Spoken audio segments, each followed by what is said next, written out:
नमस्कार। और अब आज के मौसम समाचार।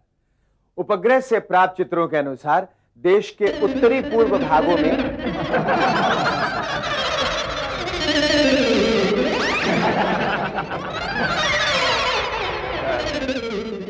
क्षमा कीजिएगा, उपग्रह में कुछ गड़बड़ी हो जाने के कारण कल का मौसम नहीं रहेगा। अरे जनाब, जब अमेरिकी उपग्रह वक्त से पहले हमारे परमाणु धमाकों को डिटेक्ट करने में चूक गए तो मौसम जैसे स्वच्छंद प्रकृति के स्वरूप के बारे में सही सही भविष्यवाणी करना तो असंभव है। भदू मुझे अपने गांव की सैर कराते हुए कहने लगा, शेखर भाई, यहाँ का मौसम इतना मस्त, इतना बढ़िया है ना कि आज तक कोई बीमार नहीं पड़ा। तभी सामने से एक बीमार मरियल सा आदमी आता दिखाई दिया। मैंने कहा, क्यों बे, तू तो कह रहा था यहाँ कोई बीमार नहीं पड़ता, फिर ये बीमार मरियल सा आदमी कौन है? बोला, ये इस गांव का डॉक्टर है जो बेचारा भूख को मर रहा है। किसी अजनबी से बात करनी शुरू करनी हो तो मौसम का जिक्र छेड़ दीजिए। आज बड़ी गर्मी है नहीं? दूसरा भी फौरन कहेगा, हाँ लगता है आज बारिश होगी। सुना है कुछ आइलैंड्स ऐसे हैं जहां 12 महीने एक जैसा मौसम रहता है। पता नहीं वहां लोग बातचीत कैसे शुरू करते हैं। एक बंदा मुझे मिला, मौसम के बड़े गुण गा रहा था। कहने लगा, शेखर भाई, पिछले साल सूखे में जो माल कमाया उससे लड़के को फौरन भेजा, अब की बाढ़ में बेटी की शादी करूं।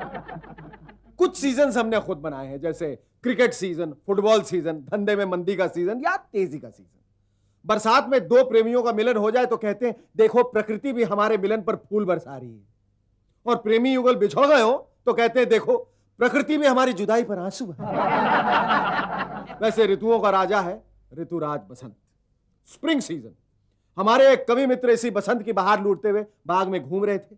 एक पेड़ के सामने खड़े होकर कहने लगे, काश ये आम का पेड़ बोल सकता तो क्या कहता।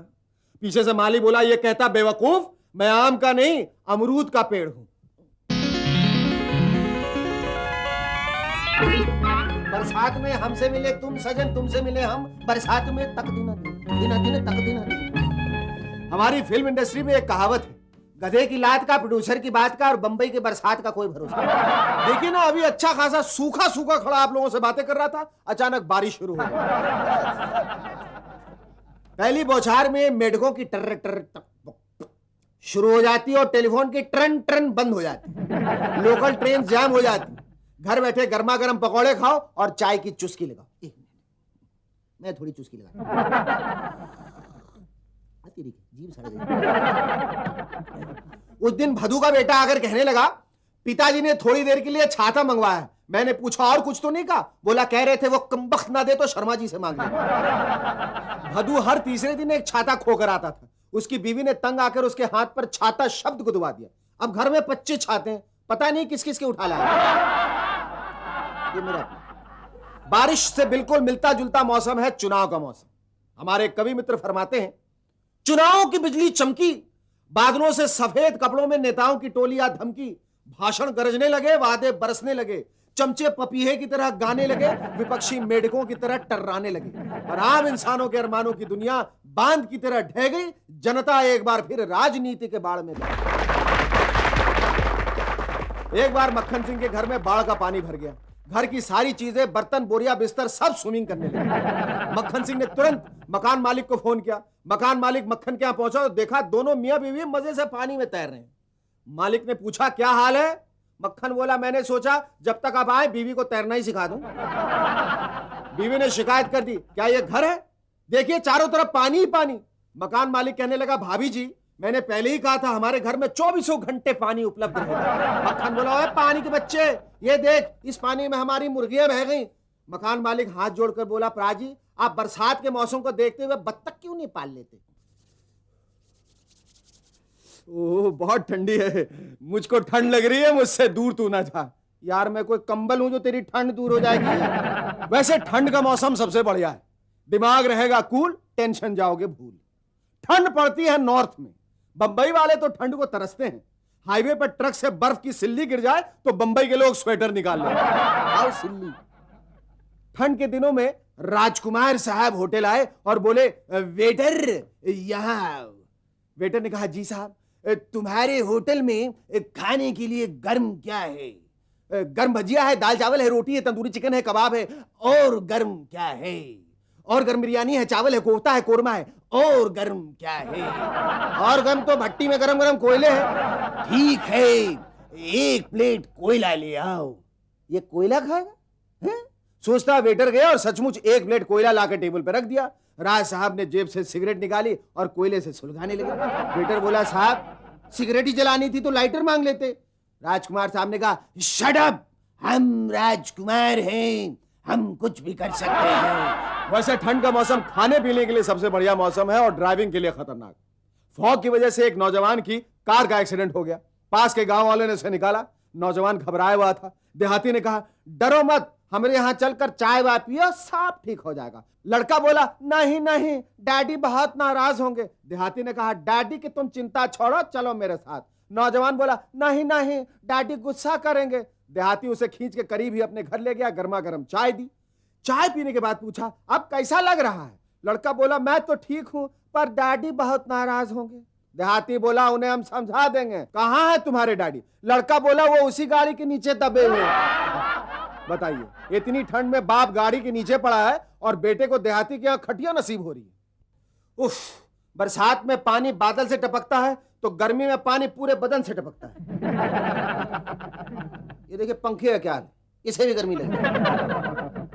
कभी कभी सोचता हूं भगवान ने इस हाथ की जगह ऐसा एक पंखा लगा दिया होता तो कितना अच्छा था, मैं दिन भर हवा खाता रहता। मेरा एक पॉकेट मार दोस्त मिला, बड़ा परेशान। मैंने पूछा क्या हुआ? कहने लगा, यार गर्मी के मौसम में अपना पॉकेट मारी का धंधा बहुत मंदा चलता है। गर्मी में लू न लग जाए इसलिए लोग अपनी जेबों में पर्स के बजाय प्याज रखकर घूमते हैं। उस दिन एक छोटा सा लड़का बड़ी देर से मोटी औरत के पीछे चला आ रहा था। मोटी औरत बोली, क्यों बे, पर्स मारने का इरादा है क्या? बच्चा बोला, नहीं जी, धूप बड़ी तेज है ना, इसलिए आपकी छांव में चल रहा है। गर्मी के मौसम में रेगिस्तान में उठता रेत का बवंडर बड़ा फेमस है। उसमें फंसा आदमी तिनके की तरह कहां गायब हो जाता है पता ही नहीं चलता। एक दफा शूटिंग के सिलसिले में मैं ऊंट पर सवार होकर रेगिस्तान की सैर को निकला तो मुझे रेत पे पड़ा एक हैट दिखाई दिया। शानदार हैट देखकर मैंने उठा लिया तो देखा उसके नीचे रेत में बाल भी थे। मैंने जल्दी जल्दी दोनों हाथों से रेत हटाई तो मुझे एक चेहरा नजर आया। मैं दोनों हाथों से जल्दी जल्दी रेत हटाने लगा तो बोला, साहब हाथ से काम नहीं चलेगा, जल्दी फावड़ा लेकर आओ, क्योंकि आपकी तरह मैं भी ऊंट पर बैठा हूं। बेचारा ऊंट समेत रेत में धंस गया था। ऐसी गर्मी में उसका क्या हाल हो रहा होगा। पतझड़ सावन बसंत बहार, एक बरस के मौसम चार, मौसम चार, पांचवा मौसम, हाँ प्यार का, इकरार का। दोस्तों, सबसे सुहाना मौसम है प्यार का मौसम। यह मौसम इंसान की जिंदगी में तब आता है जब उस पर जवानी के बादल मंडराते हैं।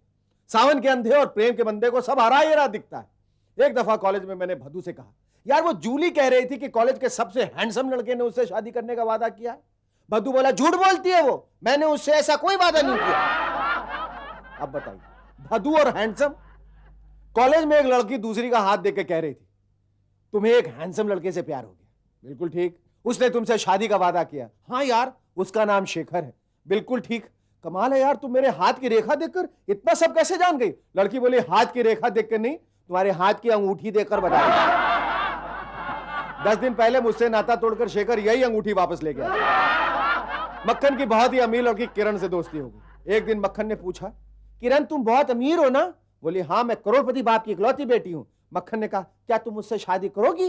बोली, हरगिज नहीं, मेरा दिमाग खराब हुआ है। मक्खन ने कहा, मैं जानता था तुम मना करोगी। किरण बोली, फिर पूछा क्यों? मक्खन बोला, मैं ये देखना चाहता था कि जब आदमी के हाथ से करोड़ रुपया जाता है तो उसे कैसा लगता है। अब बेचारा मक्खन दूसरी कुड़ी के इंतजार में।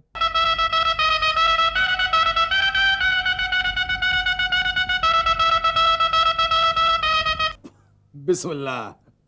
जिस तरह आसमान में बिजली की कड़कती हुई आवाज सुनकर हम समझ जाते हैं कि बरसात का मौसम आ गया, वैसे ही शहनाई की आवाज शादी के मौसम का ऐलान कर देती। उस दिन हमारा धोबी अपने गधे को नहला रहा था। मैंने पूछा, क्यों भाई, क्यों नहला रहे हो उसे? बोला, आज मेरे इस गधे की शादी है। मैंने कहा, अच्छा, तो हमें दावत में क्या खिलाओगे? बोला, वही जो दूल्हे राजा खाएंगे। सबसे ज्यादा शादियां गर्मियों के मौसम में होती।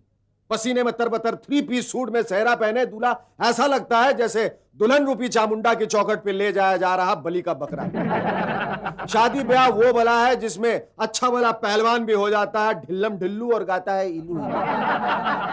शादी में पहले साल बसंत ऋतु रहती है जिसमें बीवी कहती, ये जी सुनते हो, आज आपको जल्दी घर आना है, हमें जोरू का गुलाम देखने जाना है। दूसरे साल गर्मी की ऋतु आती है जब बीवी चिल्लाती है, बहरे हो क्या, कब से चिल्ला रही हो, अपना और बच्चों का खाना खुद ही बनाना, मैं किटी पार्टी जा रही हूँ।